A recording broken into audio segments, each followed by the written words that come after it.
Hindi club में फिर से आपका एक बार स्वागत है। ये वीडियो विशेष रूप से 7वें चरण से संबंधित है। हमारे साथ विनीता मैम है। चलिए वेलकम करते हैं हिंदी क्लब में। विनीता मैम, स्वागत है आपका हिंदी क्लब में। Thank you Raj sir. Vinita ma'am, सबसे पहले आपको भी और आपकी टीम को और साथ में और भी जितने कार्य कर रहे हैं 7वें चरण के लिए, उन सभी को आज बहुत बहुत बधाई कि विशेष चक्र का जो नियुक्ति पत्र का इंतजार हो रहा था, यानी शिक्षा मंत्री से जब बातचीत हुआ था तो शिक्षा मंत्री जी ने यही कहा था नियुक्ति पत्र के बारे में, यही कहा था उन्होंने जी कि नियुक्ति पत्र मिल जाएगा, उसके बाद ना हम 7वें चरण के बारे में बताएंगे। तो नियुक्ति पत्र का एक डेट आ गया है, 18 अप्रैल 2022 को नियुक्ति पत्र मिलने जा रहा है। तो एक तरह से कहा जाए कि छठा चरण आपका कंप्लीट हो रहा है। अब आगे का कुछ रणनीति बताइए कि आगे क्या कुछ प्लानिंग चल रहा है, क्योंकि 18 तारीख का आपको भी इंतजार था कि नियुक्ति पत्र कब मिले। वो डेट आ गया 18 अप्रैल 2022 को। बिल्कुल राज सर, बहुत खुशी की बात है सबके लिए, 7वें चरण वाले अभ्यर्थियों के लिए भी, क्योंकि उनका रास्ता क्लियर हो गया है। इसीलिए जब हम सचिवालय जाते थे तो इतना जरूर सबसे पहले बोलते थे कि सर नियुक्ति पत्र का तिथि घोषित कीजिए, क्योंकि हमारा सबसे बड़ा बाधा वही था। तो वो भी बाधा अब कुछ दिन में खत्म होने वाला है। तो ये बहुत अच्छी बात है कि अब हम लोग खुल के 7वें चरण के लिए लड़ेंगे कि नोटिफिकेशन जल्द से जल्द आए। इसके लिए 18 तक तो नियुक्ति पत्र दे दें उन लोगों को। तो 19 से हम लोग कोशिश करेंगे शिक्षा मंत्री से मिलने का, मुख्यमंत्री से मिलने का, जनता दरबार में भी जाके एक बार कोशिश करके उनके संज्ञान में भी बात डालने का कि छठा चरण पूरा हो गया है सर, 7वें चरण के लिए नोटिफिकेशन जारी कीजिए, घोषणा कीजिए। और शिक्षा मंत्री तो जब जाते थे तब यही कहते थे कि छठा चरण पूरा होगा तो 7वां चरण हम ला देंगे, वो प्रस्तावित है। तो उनसे जाके एक बार हम 19 या 20 तारीख को, जैसे 18 को नियुक्ति पत्र मिल जाता है तो हम लोग पूरे टीम मिलके अपॉइंटमेंट लेते हैं उनका और जाके और एक बार उनसे भी मिलते हैं कि सर आपका बोले थे तो अब आप कीजिए, घोषणा कीजिए 7वें चरण का। और सचिवालय में भी जाके सब पदाधिकारी से मिलेंगे हम लोग और वहाँ भी यही बात रखेंगे कि आपने कहा था कि छठा चरण पूरा होगा तो 7वां चरण आएगा। तो आप जो रिक्ति का बात कर रहे थे कि रिक्ति के लिए लेटर निकालेंगे, तो वो लेटर निकलवाइए और 7वां चरण का घोषणा कीजिए। अच्छा, यहाँ पे रिक्ति का जब चर्चा चल रहा है कि एक और चर्चा हम करेंगे, एक रिक्ति से संबंधित लेटर भी हमने आपको भेजा है। एक विधानसभा सत्र में, एक 2021 में, मार्च 2021 में, मेरे ख्याल से डेट उस पर मेंशन था 8 मार्च 2021 का। तो उसमें एक चर्चा था कि जो 19-20 का जो शिक्षक बहाली प्रक्रिया प्राथमिक का चल रहा है 1 to 8 का, उसमें जो रिक्ति है वो रिक्ति 12-14 का है। लेकिन जब प्रधान सचिव, जब आप लोगों का बातचीत जब हो रहा था, तो उसमें प्रधान सचिव ने कहा था कि 19 के बाद, नोटिफिकेशन 19 का है कि 19 के बाद जो भी रिटायरमेंट वगैरह टीचर वगैरह रिटायर हुए हैं उनका रिक्ति की चर्चा चल रहे थे। लेकिन जब ये रिक्ति ही ओल्ड है तो उसके बाद का रिक्ति का क्या हुआ, इसके बारे में भी चर्चा होना चाहिए, ये भी जुटना चाहिए। इसके बारे में क्या सोचते हैं? बिल्कुल राज सर, इन प्रधान सचिव को या तो पता नहीं होगा या फिर वो सिर्फ आपका रिटायरमेंट और जो हुआ है उसका सिर्फ बात किए होंगे। मतलब स्कूल में कितना सीट खाली है उसका बात, वो 30:1 के रेशियो वाला वो बात नहीं किए होंगे। तो या अगर ऐसा होगा तो उनके संज्ञान में हम लोग वो लेटर ले जाके देंगे और बोलेंगे कि आप छठे चरण में जो नियोजन आप किए हैं तो आप 14 तक का ही रिक्ति दिए हैं, आप 19 तक क्यों बोल रहे हैं? आपकी रिक्ति 14 तक की है, तो आपसे निवेदन है कि 14 के बाद 15 से रिक्ति जोड़ के आप 22 तक का रिक्ति दीजिए। 14 के बाद से जो भी रिक्ति है अभी तक का, सारा रिक्ति जुटना चाहिए। इससे क्या होगा कि रिक्ति जो है, मतलब एक अच्छी खासी संख्या में रिक्त पदों पे शिक्षक भर्ती होगा और जो शिक्षकों की कमी है वो भी दूर होगा। जो बेरोजगार शिक्षक अभ्यर्थी रोड पे घूम रहे हैं उनकी भी संख्या ज़्यादा होगा, उन्हें ज़्यादा से ज़्यादा संख्या में रोजगार भी मिलेगा। जी। तो इस पे सोचना चाहिए। अच्छा, एक चर्चा और चल रहा है, वो चर्चा है कि कुछ नियमावली वगैरह चेंजिंग वगैरह का बारे में ये चर्चा चल रहा है अभी सचिवालय में। इसके बारे में क्या कुछ कहना चाहेंगे? देखिए सर, बदलना, नियमावली को बदलना और उसके शिक्षा विभाग के किसी भी कानून को, नियम को बदलना इतना आसान तो नहीं है।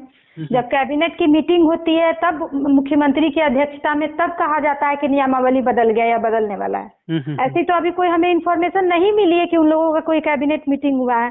तो अभ्यर्थी जाके बोलते हैं तो किस बेसिस पे बोल रहे हैं वो तो हम नहीं पूछे हैं अभी तक, और ना हम हमेशा सचिवालय हम जाते हैं तो हमको भी ऐसा कोई खबर नहीं मिला है वहाँ से कि आपका नियमावली बदल रहा है या फिर क्या हो रहा है। तो अब जाएंगे नेक्स्ट बार तो इसमें पता करके बताएंगे। फिलहाल इसका कोई फीडबैक मेरे पास नहीं है, और ना मेरे मेरे से कोई बोले हैं, कोई अधिकारी नहीं बोले हैं इस बात आज भी कुछ अभ्यर्थी ही गए थे सचिवालय, उनके संदर्भ में कुछ आया अपडेट या उन्होंने कुछ कहा आपसे?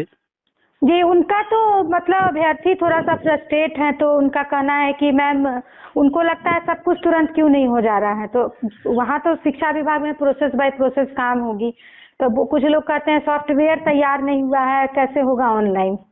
कुछ लोग कह रहे हैं नियमावली बदल रहा है तो कहीं सुपर टेट न ले ले। तो अभ्यर्थी के मन में बहुत सारा बात है, लेकिन ऐसा कोई बात नहीं है। नियमावली बदलेगा तो पहले कैबिनेट की मीटिंग होगी, तो अभी तो कैबिनेट की मीटिंग हुई नहीं है, तो कैसे कोई कह रहे हैं कि नियमावली बदल गया। तो ऐसा कोई बात नहीं है। और जहाँ तक रही बात,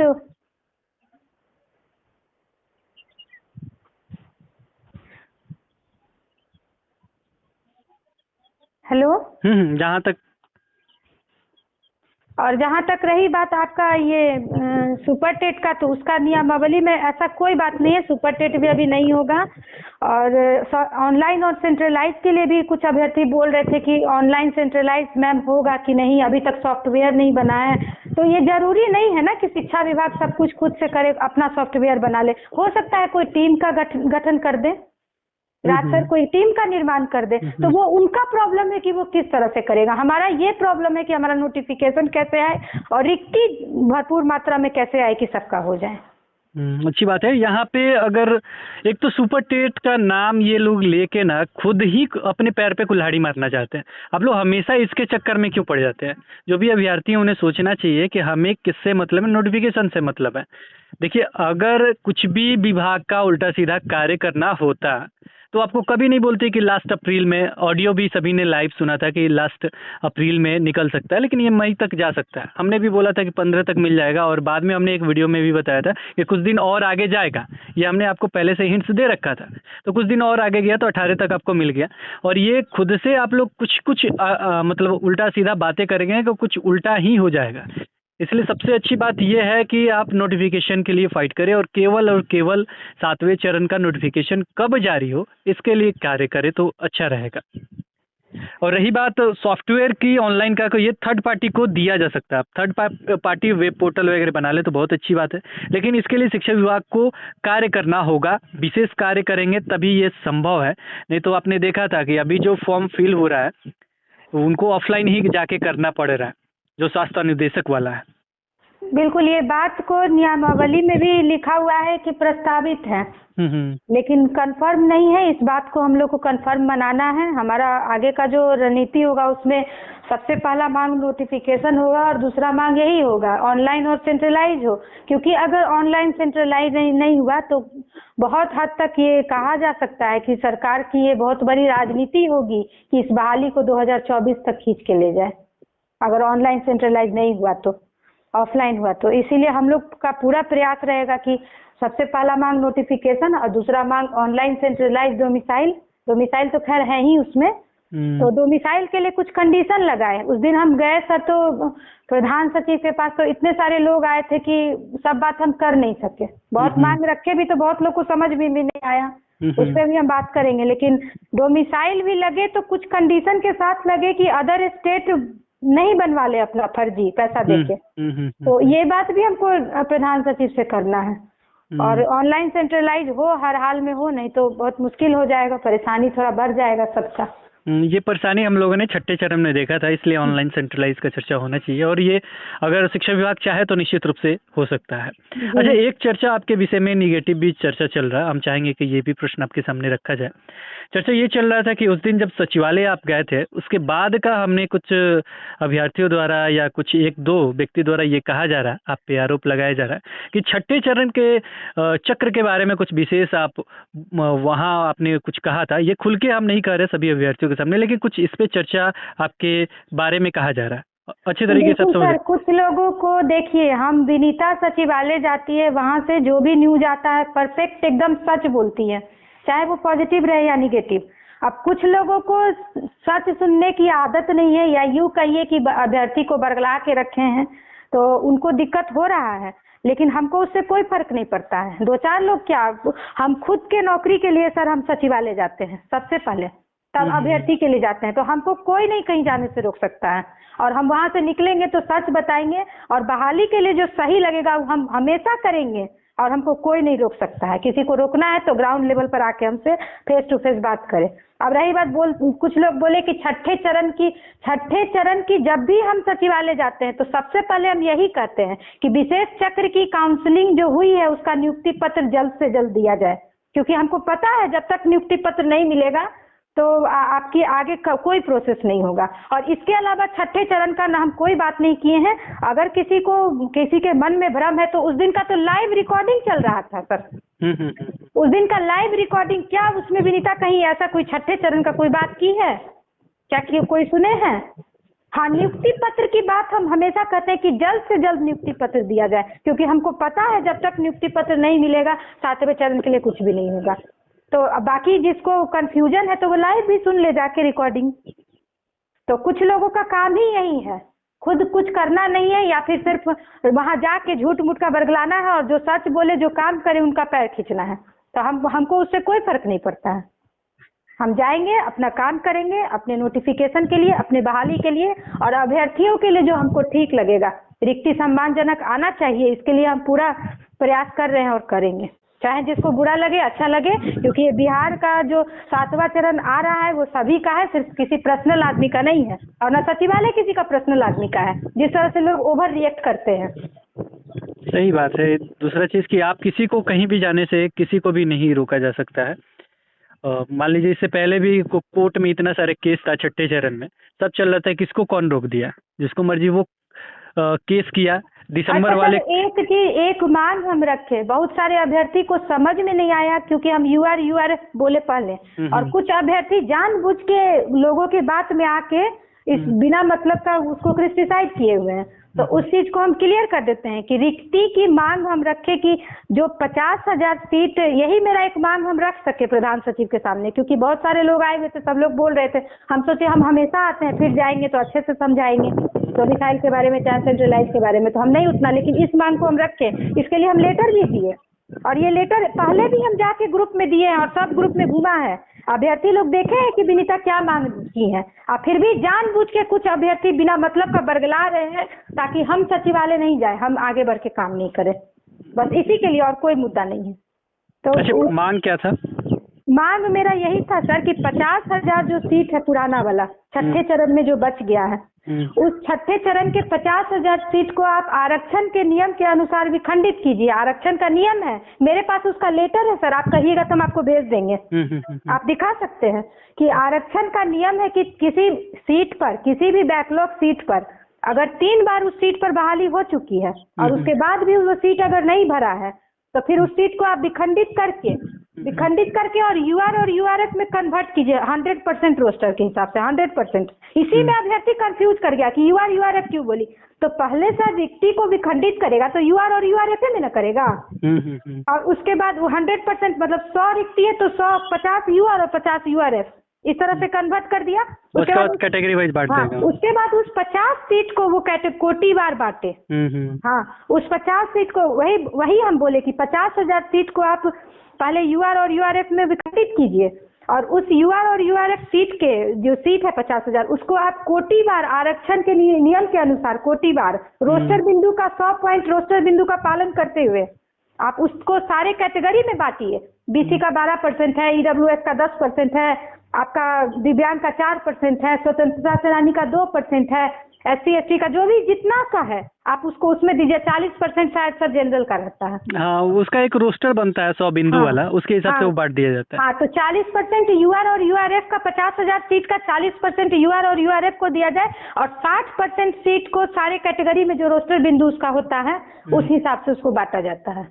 तो यही मेरा कहना था कि 50,000 सीट को विखंडित कीजिए और सारे कैटेगरी को दीजिए, क्योंकि वो सीट जब 3 बार में नहीं, जब सोचिए कि 10 साल से बहाली हो रही है और वो सीट कोई नहीं ले सका अभी तक, तो आगे भी नहीं लेगा, जाहिर सी बात है। कुछ हो सकता है किसी को कंफ्यूजन होगा कि कहीं वो SC ST का सीट है तो महिला का SC ST का सीट है, तो महिला SC ST सीट की भी महिला कन्फर्म रहे कि जितना सीट उसको तोड़ के भी जितना रिजर्वेशन उनको दिया जाएगा, मेरा ये 100% दावा है कि उतना महिला भी नहीं मिलेंगे, उनमें से भी खाली जाएगा। हाँ, पुरुष साथी तो इस चीज के लिए खुश हो जाए कि विनीता जी कितना बड़ा पहल आप लोग के लिए की है कि अगर 50,000 सर सीट अगर हम लोग यूटिलाइज कर लिए तो आगे में मान लीजिए 50,000 सीट भी देगा, 60,000 सीट भी देगा, 40,000, 1 लाख के ऑपरेट सीट रहेगा, आपका डोमिसाइल रहेगा, मेरिट कितना गिरेगा सोचिए। हाँ, सीट ज्यादा रहेगा तो मेरिट जाहिर सी बात नीचे गिरेगा। हाँ, तो मेरा डोमिसाइल रहेगा, अगर डोमिसाइल में अगर कुछ और प्रावधान लगा इस चीज को लोग तो पेश समझिए किए सबको जॉब हो दूसरे तरह, जाएगा। लोग इस चीज को दूसरे तरह से पेश किए, कुछ लोग पार्टिकुलरली कुछ लोग हैं जो इस चीज को दूसरे तरह से पेश किए, तो हमको उससे कोई जिनको नहीं समझ में आया डायरेक्ट हमसे कॉल करे, डायरेक्ट सचिवालय आए। हम हर फ्राइडे को सचिवालय बुला रहे हैं हर जिला से लोग को आए और हमसे पूछे कि विनीता जी आप क्या मांग की। तब आप बताइए राज सर, आप पिछले बहाली को देखे हैं, छठे चरण की बहाली को, और हमको लगता है कि 7वें चरण में 90% स्टूडेंट है जो छठे चरण की बहाली को बारीकी से देखे हैं। क्या रोस्टर के केस की वजह से वो बहाली 6 महीना फंसी थी कि नहीं? रोस्टर जो केस हुआ था, ब्लाइंड केस जो हुआ था, उस केस की वजह से 6 महीना बहाली फंसी थी। तो हमारा यही कहना था प्रधान सचिव से कि देखिए रोस्टर का ठीक से आप पालन करके और फ्रेश रोस्टर दीजिए, फ्रेश रोस्टर दीजिए और कोटिवार बांटिए, नहीं तो फिर प्रॉब्लम हो सकता है। हो इसमें भी अगर आप गलत सलत करके रोस्टर ठीक से नहीं बांटिएगा तो हो सकता है फिर बहाली आगे फंस जाए, कोई फंसा दे। तो मेरे कहने का ये, हम उनको मोटिवेट कर रहे थे राज सर ताकि वो 50,000 सीट को किसी तरह भी खंडित करके इसमें जोड़े, हम उनको मोटिवेट कर रहे थे। अब हमको उस समय ये भी जानकारी नहीं था कि मतलब लाइव चल रहा है, कुछ लोगों के मन में था कि मैम केस से इसका बात ऑन कैमरा नहीं बोलिए, अभ्यर्थी के दिमाग में बैठ जाता है। तो बैठने की बात नहीं है, जब अपने अपने अधिकार की बात होती है ना, अभी तो नोटिफिकेशन नहीं निकला है तो हर कोई एक्टिव हो जाता है सर वहाँ पर। अभी सब सोया हुआ है, अभी सब सोया हुआ है, लेकिन जब दिव्यांग को देखिए कि कब जाके 6 फेज की बहाली को फंसाया, 19 में वो बहाली खुली, कब जाके फंसाया, जब उसको खुद लगा कि मेरा नौकरी नहीं हो रहा है या हमको इतना परसेंटेज मिलना चाहिए था नहीं मिला, जब उसको समझ में आया तभी फंसा दिया ना। अभी बहाली पूरा हो गया फिर भी रोस्टर का केस चल रहा है ना। तो इसलिए मेरे मोटिवेट कर रहे थे हम संजय सर को कि इस तरह से आप नहीं करिए, नहीं तो फिर से प्रॉब्लम हम लोग को होगा, क्योंकि बहाली बीच में रुकेगा तो फिर बहुत मुश्किल हो जाएगा। तो मेरे कहने का यही मतलब था कि 50,000 सीट को हर कैटेगरी में दीजिए और महिला लोग आश्वस्त रहे पूरी तरह से कि जितना भी सीट आप लोग को एससी कैटेगरी में मिलेगा, समझिए कि जितना भी सीट उसको तोड़ने के बाद भी मिलेगा, फ्रेश रिक्ति आएगा उसमें भी मिलेगा, उतना भी आप लोग नहीं भरिएगा, आपका सीट अब फिर खाली जाने वाला है। अच्छा ठीक है, सारा चीज ठीक रहा। अच्छा यहाँ पे आपको क्या लगता है कब तक नोटिफिकेशन बिहार सरकार निकाल सकता है 7वें चरण का, प्राथमिक का 1 to 8 का? देखिए सर, हम पहले भी बोले थे कि नियुक्ति पत्र आने के बाद ही कुछ डिसाइड होगा, तो नियुक्ति पत्र का तिथि आ गया 18 तारीख। अब बिहार सरकार तो इतना आसान नहीं है, इस बहाली को, शिक्षक बहाली को आप भी देख रहे हैं 2017 से, हम भी देख रहे हैं। तो हम लोग कोशिश कर रहे हैं, पूरा कोशिश में है कि जैसे नियुक्ति पत्र मिले हमारा संघर्ष शुरू हो जाए। 18 को नियुक्ति पत्र मिले, 19 से हमारा संघर्ष शुरू हो जाए और संघर्ष देखिए कब रंग लाता है। अब निश्चित डेट हम कैसे बता सकते हैं, लेकिन सब लोग लगे रहेंगे तो मई में जरूर नोटिफिकेशन आ सकता है, अगर सब लोग लगे रहे तो इसमें एकजुटता के साथ। चलिए सही बात है, यहाँ एकजुटता बहुत जरूरी है और ये किसी घर का नहीं चीज़ है, आपस में लड़ने से कुछ फायदा नहीं है। नियुक्ति पत्र मिलेगा, आप शिक्षक बन जाएंगे, आप किसी स्कूल में होंगे, इसलिए एकजुटता बनाए रखें और ज़्यादा इधर उधर ग्रुप से रिमूव, किसी ग्रुप को छेकना, ये सारी चीज़ से दूर रहेंगे तो अच्छी बात है। यही जिंदगी नहीं है, जिंदगी अभी बहुत लंबा है और इससे बाहर निकलिए, जो वास्तविकता है उसको पहचानिए। वास्तविकता ये है कि आपको जॉब चाहिए, आपको नौकरी चाहिए और वो नौकरी किसी स्कूल में जाके आपको करना है। अब देखिए सर, अभी आप पूछे क्वेश्चन हमसे कि कब तक आएगा बहाली, तो आपका एक्सपेक्टेशन या अभ्यर्थी का अब एक्सपेक्टेशन होगा कि विनीता मैम बोल दे कि अप्रैल में आएगा। हम कैसे बोल दे अप्रैल में आएगा? 18 तारीख को आपका नियुक्ति पत्र मिलेगा, उसके बाद विभाग बैठक करेगी खुद से, फिर कैबिनेट की मीटिंग होगी मुख्यमंत्री की अध्यक्षता में और सीट का गणना होगा, क्या होगा, वो लोग क्या करेंगे, अब तो आगे जाने के बाद है। अभ्यर्थी यहीं पर ये हो जाते हैं, कंफ्यूज हो जाते हैं, विनीता मैम बोली क्यों नहीं। अरे भाई, कैसे कोई शिक्षा विभाग का अनुमान लगा सकता है? हम संघर्ष करेंगे ना, हम संघर्ष ग्राउंड लेवल पर करेंगे और आपको रिजल्ट दिखेगा, हम इतना कहेंगे। हो सकता है कि हमारा संघर्ष इतना ज्यादा अच्छा हो जाए कि अप्रैल लास्ट में भी नोटिफिकेशन आ जाए, हो सकता है कि आप मई में भी नहीं आ सके। तो उस तरह से किसी चीज का अनुमान लगाना शिक्षा विभाग का खास करके बेवकूफी है। इसीलिए कहेंगे सभी अभ्यर्थी अनुमान लगाना छोड़ दें और अपने काम पर अब ध्यान दें। 18 तारीख को नियुक्ति पत्र मिलेगा, 19 तारीख तक 19 से हम लोग का काम आप लोग को ग्राउंड लेवल पर दिखेगा और उसके बाद खुद इस पर रिस्पॉन्स आएगा शिक्षा मंत्री का, पूरे शिक्षा विभाग का, कि हमको 7वें चरण के लिए भी बहाली करना है। फिर जैसे जैसे वो लोग प्रोसेस शुरू करेगा, लेकिन मैं अगर संघर्ष किया जाए राज सर, अगर सब लोग इसमें एकजुट रहेंगे तो मई में नोटिफिकेशन आ सकता है। निश्चित रूप से आ सकता है और पॉजिटिव इंसान रहेगा तो निश्चित रूप से सफलता मिलेगी। फिलहाल आपने इतना समय हिंदी क्लब को दिया, इसके लिए आपको बहुत बहुत धन्यवाद। जी सर, थैंक यू। फिर मिलेंगे एक नए वीडियो के साथ, तब तक देखते रहें, बने रहें हिंदी क्लब पे। धन्यवाद, बाय बाय।